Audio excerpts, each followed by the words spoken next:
ثورة شاب ثورة شاب ثورة شاب شاب شاب تشهد أيامي بكرة قدامي حقي حيصير بإيدي باسم بلادي عشت ولادي. Hi friends, how are you? We're playing some of Nano's music before we start the conversation.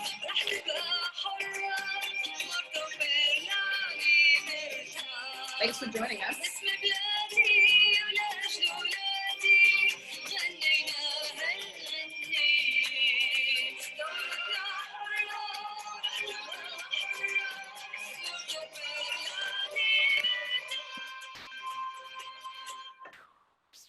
All right, Nano, that was so beautiful. Thank you. Hi, everybody. Thank you for joining us. We just played some of Nano's music, but we'll make sure if you've just joined us that you also get a chance later. We'll send that out. For those, let me get started and say that my name is Cheryl Hamilton. I am the director and curator of Suitcase Stories, which is a program of the International Institute of New England. It's one of our signature programs where we raise the profile of refugee and immigrant voices, in this case, really voices, with Nano being a singer. And we also use the platform to build community and build more inclusive communities. You can learn more about Suitcase Stories at suitcasestories.org. The International Institute of New England is a nonprofit organization that's existed for over 100 years. We provide refugee resettlement, English classes, employment services, as well as legal assistance, which is more important than ever right now.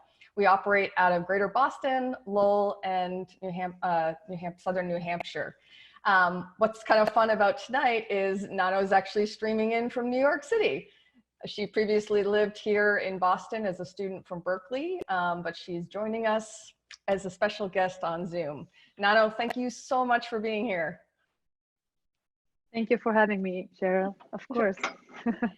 I'm gonna let you introduce yourself. Give us a little bit about your background. Where were you born? How'd you end up coming to the US? Okay, briefly, my name is Nano Raies. I am from Homs, Syria. I came here 5 years ago in 2016 to like learn music, and I went to Berkeley College of Music, and I graduated last May, and then I moved here. I actually know that you didn't originally study music after high school. Can you tell people what you initially thought you might do? Originally, I did architecture for 5 years, and then I did my master's in landscape in Leeds. I liked it, but of course it wasn't my passion at all, and I kept having the fights with, you know, doing this for the society, my parents, blah, blah, blah, versus what I love. And then when the war like broke out, I was like, that's it. If I want to live, I want to do what I love. And I just like dreamed big dreams that I want to come here, and like I had nothing to like let me travel or do or like make this come true. It was crazy, and everyone said I was crazy, but then it happened and it worked out, and yeah, dreams do come true. So yeah. Not all the time, so I am lucky and really like, you know, grateful and thankful.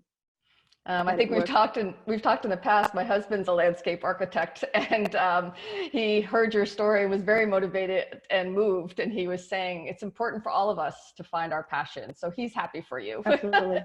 Yeah. I think another thing about, so in your story, you tell sort of the longer version of what you just described, how you changed one profession to this new passion. But there is a scene in your story that I will never forget, which is, this is, again, occurring during the war. and you were taking singing lessons, and you described how to continue singing lessons was actually a risk for you, because you had to take buses to another town for these lessons, and you'd be on the bus with other people who were fleeing the country. And so it just shows us how important it was to you, right? When you look Absolutely. when you look back at that time, is it surprising to you that you were even taking that risk? No, it was worth it. It Oh. was everything to me. Everything. Like I traveled every Wednesday for 4 hours to take a one hour class and go back right away. And it will arrive like the buses would arrive in a war zone. It wasn't very safe, but it's so weird. I never thought about it. Like now I would think about it. Like, no, I don't want to die. That's for sure. But like it was everything during this class. I am Nano. Like I am so happy that I am above this life, war, whatever it is. So it was worth it. I was happy. Like I have my sandwich when I arrive at the bus, station. I remember it. And then like I have my class, and then I have, it's just like, I don't know, it's weird. It's so worth it. Like, It's interesting. I think when we hear refugee stories, we don't often ask people enough about what brings them joy, or what passions they brought with them in addition to their journeys and their talents and their skills. And I remember distinctly one time in Concord, we had a dinner for our Congolese refugee family. Some volunteers put it together. And there was a gentleman who'd always been really quiet at our office. He was a father of several kids. And when we got to the dinner, he kept looking and eyeing a guitar across the room. And finally, the father said, "Do you play?" And he's like, "Yes." And he picked it up, and it was so beautiful. And I saw him smile in a way I hadn't seen. So we all know the power of music. Oh, yes, for sure. Tell us about whether all your dreams and goals, what has it been like to come here and study at Berkeley, or Oh my God. the last few years? Beautiful. So amazing. Like I can't even express it with words. It was hard, but beautifully hard. Like I loved every bit of it. Every day in those classes, I would say, really, I'm here? Seriously, for 3 years, I'm like, this teacher is amazing, this information, and I would get obsessed with all of the information, and I go back and do my research, and I barely had sleep or food or anything. I was a nerd. I'm still a nerd. I love it. I don't know, it's amazing, beyond amazing, really. Every time I checked in with you, you were definitely running between a recording studio or to a class, and you're like, "I am so tired," but you had the same enthusiasm. Or a concert. Like we have an exam, and right after that, a concert. So I have my dress, tuck it in, put some makeup, and like my hair is okay, concert, and then exam. So crazy, but I love it.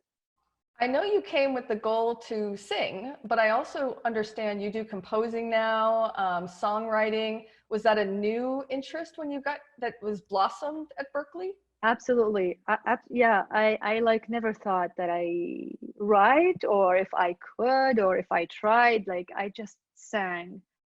And when I came here, it's like a kid in a candy shop, and I want everything. Oh, there is composing. Oh, there's songwriting. It's like a course. Like I didn't know. What the hell?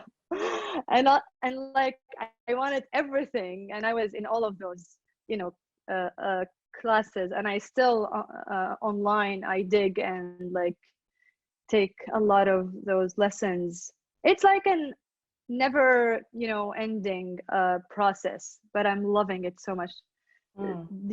That college had opened many doors, and like I'm still lost. Like I am into all of those. Yeah. Yeah, so So you nice. actually actually, before I ask the next question, I'm going to mention to our people that have logged on, there's a Q&A feature at the bottom of your screen. If anybody wants to ask Nano a question, she's very happy to answer. But otherwise, I can keep going. But Nano, what are you doing musically now? I know that COVID-19 has interrupted the lives of artists, but what are you working on these days? And where is your passion? I am working on my first album. There are some like songs that I have here ready to like produce, and some others I am writing, and some others I am arranging. I am in this process, and it's beautiful. I'm, you know, putting my passion, my love. I just want them ready to hear them and like to enjoy them and let others, you know, enjoy them too. Mhm. I'm like working on that, and I hope to like finish it and to release it by the end of this year or beginning of next year. I am also learning the cello. It's just a way to like use time because I have time now more, and I am back into the piano, which I left it for like 7 years, and I took it since I was 6, so for like probably 16 like years. And now I am back, I'm playing and I'm singing. That's what I've always, you know, had a dream to like do, and it's beautiful. So I am digging in. I'm just like I think you're I'm using this, enjoying it. I was gonna say, I think you're using this stay-at-home time more productively than I am. I'm kind of loving it though. I'm loving it. Well, so, but for people who don't know, you also did contract COVID-19. And so when I heard that, my heart just suddenly hurts for you. But we're also seeing you here, you've recovered. But can you talk about that experience, what it was like for you? Yeah, sure. It wasn't like a very hard one. It was a mild one that I didn't need to like go to a hospital or anything like that, but I had very like hard breathing. Like one night I woke up at around 2 and I couldn't sleep because I couldn't breathe at all. And then um like I couldn't even speak because I needed to breathe. Then I got over that. It was just also like a lot of headache, and then I lost the smell and the taste, um you know, like senses for like a week. That was terrible, and I Mm, never thought it would be like a big issue. Like we forget what we have until we lose mm, it. Like, mm, oh my God, this is an amazing thing we have. We taste, we smell, and I missed to smell my dog. I missed like everything I eat had nothing. The like smoothie that I used to like enjoy so much, it's like tastes like bland, like sugar. I don't know. It's just terrible. That was really the hardest thing. Well, I'm glad But that was yeah, the hardest and thing I for was you. scared, like, would I like lose it forever? Oh my God. But no, Well, and I was thinking I in got back. breathing and so important with singing. And so I'm just, Oh yeah, I'm yeah. so glad you're But okay. I'm grateful I wasn't coughing. That's Mhm. the worst thing can happen to us. Coughing. Did Because I coughed before that for 4 months. your family, I know your parents are still back in homes. Did you tell them that you had COVID or did you wait or? You know what? At the beginning I wasn't sure because you can only go and test if you have a severe you know, like a state, but mine wasn't like I will die, so I have Mhm, to go. mhm, But what like I learned, oh, you don't have to cough if you have it. Oh, if you mhm, lose your, you know, senses for a week, that must be it. And so mhm, like I learned about it, and I was always, you know, keeping them in touch so they know kind of. But I mean, yeah, mhm. I try not to like worry them because they have enough, I was just and gonna like I'm say, fine. Don't worry. yeah, I'm like I always say I'm fine. yeah. Tell us about your parent situation. I think some people listening in would think, how are they surviving in homes. So what does their life look like? They are in a safe zone, let's say, so they are safe. My dad lost his job long time ago, since 2011. He lost everything. So it's really hard. I don't know how they're living. Like, I don't know how they have debt and all of that. They don't have electricity and internet most of the day. So it's hard to call them, and it's hard to send them a text, or a photo will take forever. If it's a video, it will take a week or two. It's hard in that side. But they're fine. I really hope that they don't get this COVID like 19 there, in a way. Like, it won't be as bad as here, let's say, with time, because it takes time to spread. Exactly. I mean, we know here in the United States, as well as other countries, that immigrants and refugees are disproportionately affected. And after our last call, a friend actually emailed me an article about Kakuma refugee camp, and that it was spreading there. And I'd worked in Kakuma, and you just know social distancing is not possible. Healthcare is not available. I mean, right now in the Democratic Republic of Congo, they're saying they have 4 ventilators. And you just try to get your head around that. Oh my God. Yeah. Oh my God. No way. So I'm glad your family is at least safe. And I hope that, as much as possible, whatever happens in Syria, on top of the civil war, people get the help that they need. I'm going to start taking questions in a moment. So if you haven't jotted any down, this is a great chance. But you and I connected because I reached out to ask you to tell a story, which is not what you usually do. Tell me about that experience. What was it like to participate? Oh my God. So I am fine with singing in front of, name it, thousands. It's better if they are more than less. But to talk and in a storytelling way, I was mortified. And if you remember the night before, I was like, Cheryl, I'm not gonna do it. Cancel. How? This is so bad. Bad reputation. And you were like, no, you will do it. I was like, I don't know how to. And I was scared. And you saw me in the rehearsal, but we worked it out, and I enjoyed it, and I learned so much. And I want to do another one, work with you, because you're amazing. You helped me so much to craft it. Without you, I wouldn't know how to. And my story is so long, so we chose one part. But I would love to do a second part, when I came here, or because we jumped 5 years later, done. So I can do something else. But it's really it's art, how to write it, how to craft it, how to say it, how to engage with it. It's so it was one of a kind thing to do. Yeah. Awesome. It was good. It was well, good. you're not the only person that's ever nervous. I will say for our listeners, oh my God, I don't ever make anybody tell a story, but your situation was unique because this was the one we were filming for World Channel and PBS, and they were expecting 8 tellers.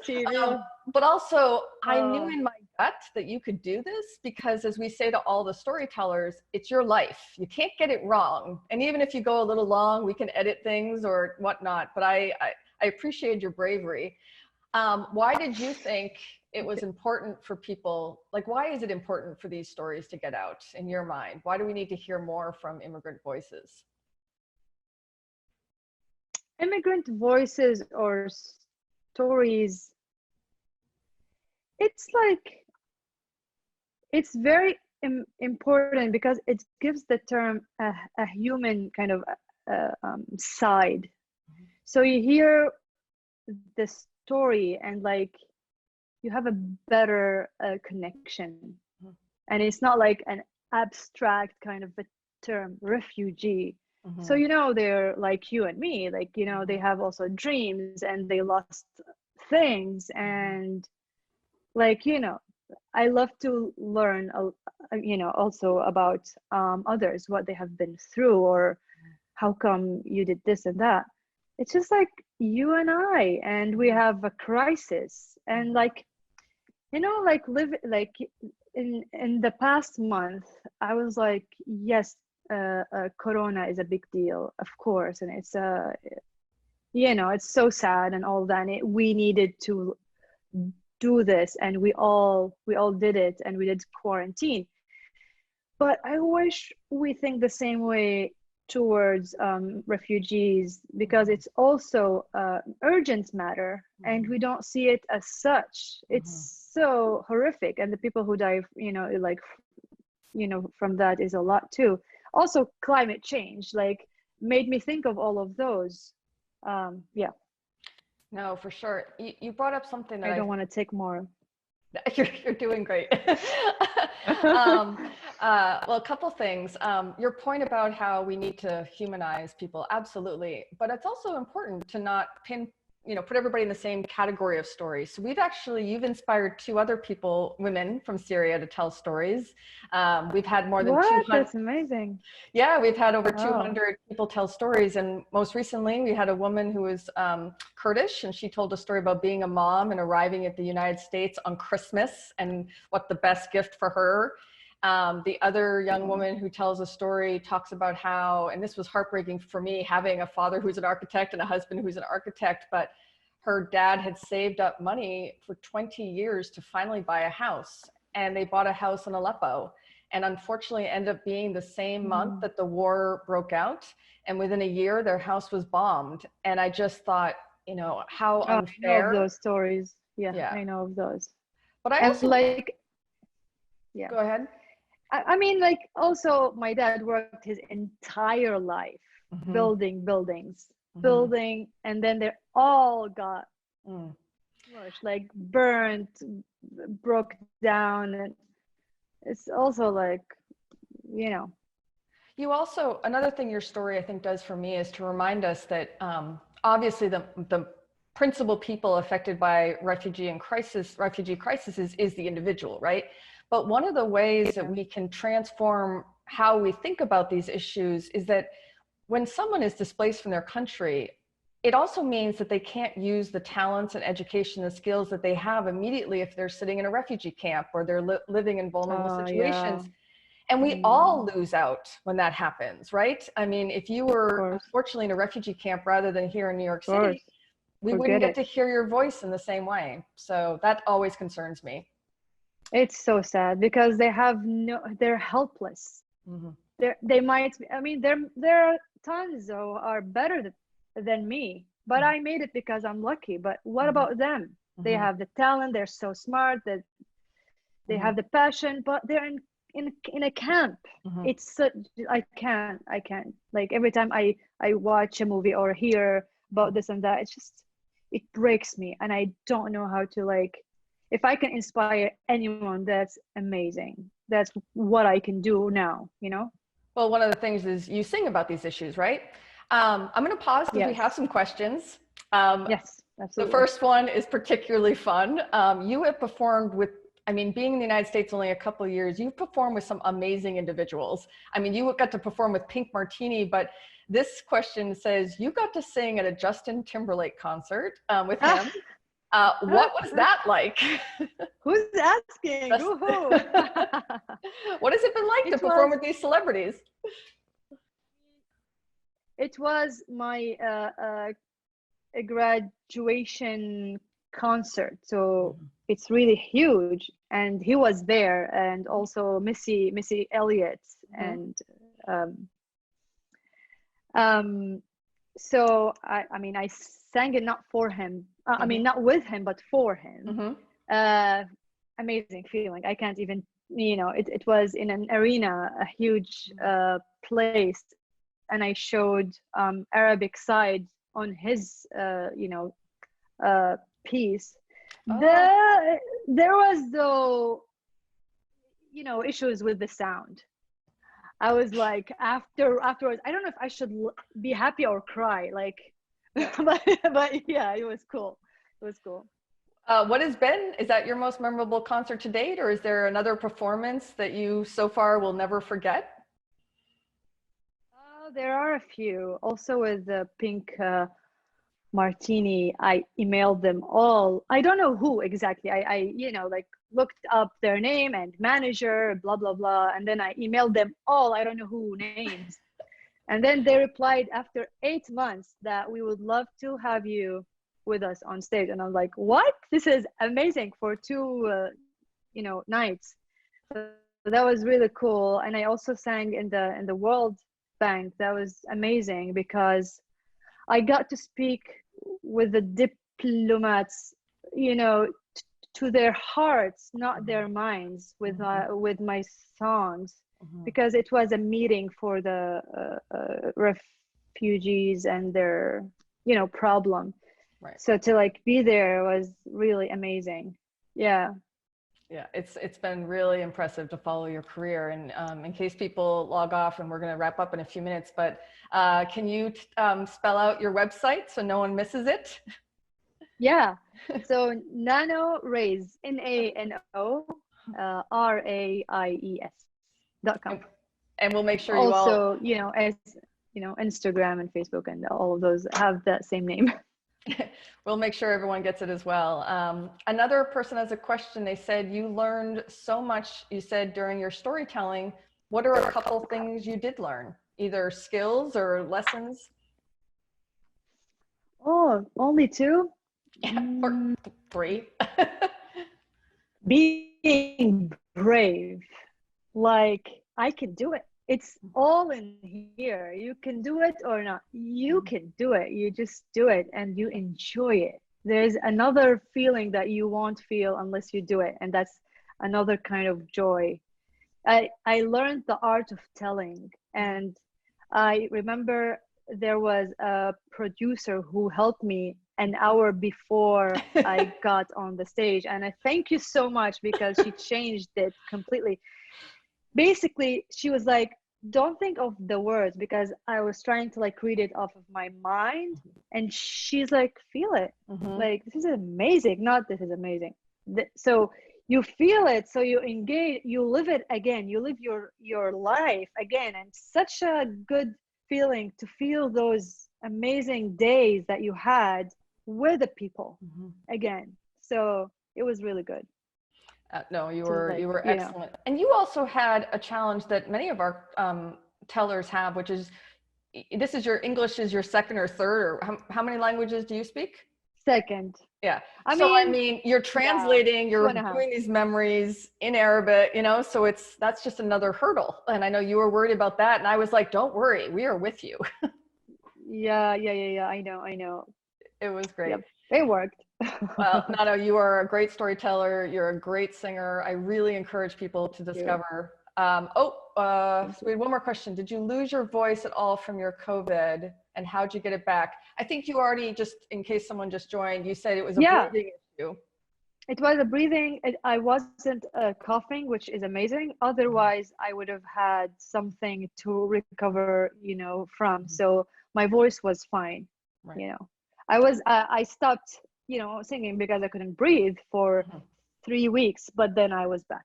Yeah. Well, I'm so happy you are. So thank you for joining us. Thank you. And for everyone on this webinar, thank you for coming. We encourage you to check out Stories.